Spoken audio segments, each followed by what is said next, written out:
crucial point you raised about the disparities in pre-existing conditions, in vulnerability to the consequences of getting COVID.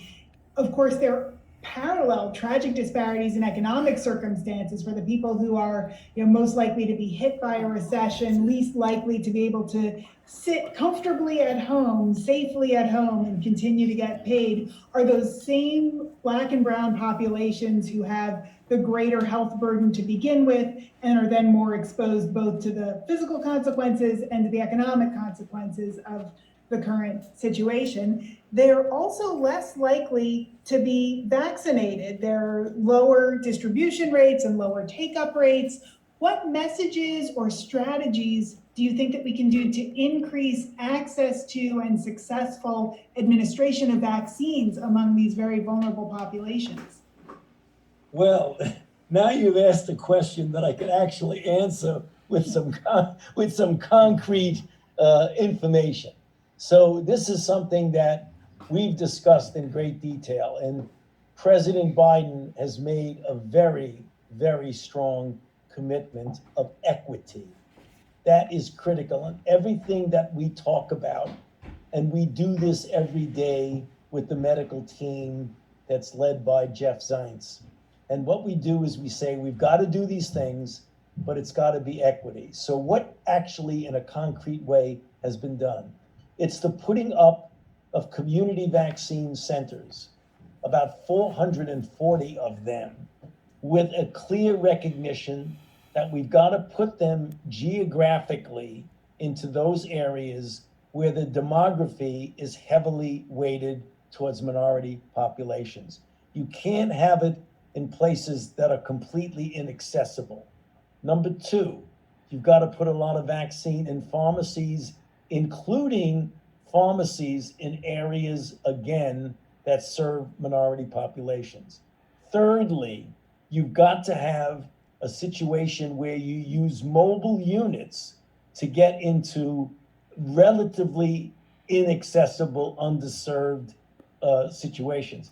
I've got to tell you, the reason I get more humble as the years go by, because I realize how much I don't know.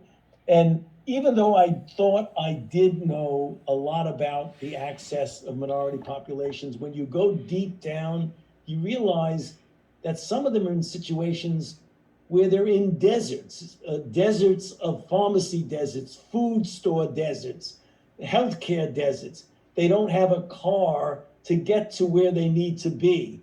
They don't have a computer to sign up for something. All of those things that you've really got to realize that are there, and you say, yeah, I should have really figured that out. That's the reason why you've got to extend yourself. In order to make that happen, is that the president has also established an equity task force with people who are full-time doing this, as well as a chair of the task force, Marcella Nunes Smith, who is actually not full-time, part-time. She's at Yale, but that's one of the things she's done. Cameron Webb and a bunch of other people who think about this all the time. Bottom line is, it's a really high priority that we put equity into the implementation of these programs, whether it be vaccine, whether it be healthcare, whether it be treatments when they become available. It's got to be done in an equitable manner.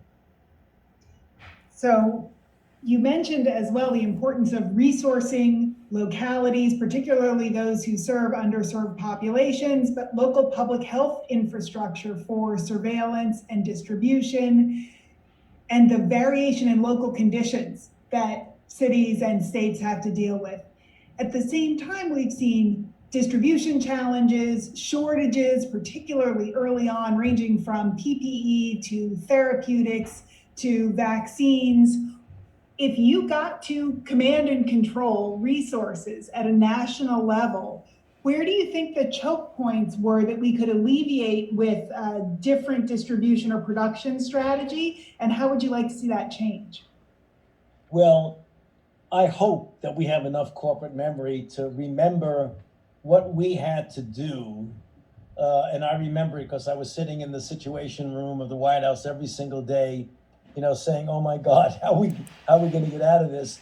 To know that we have our people, people like the brave and heroic people in Chicago. I know about that because Allison was telling me about that all the time when we were meeting, about the lack of PPE, the lack of the proper equipment that you need to perform your functions safely.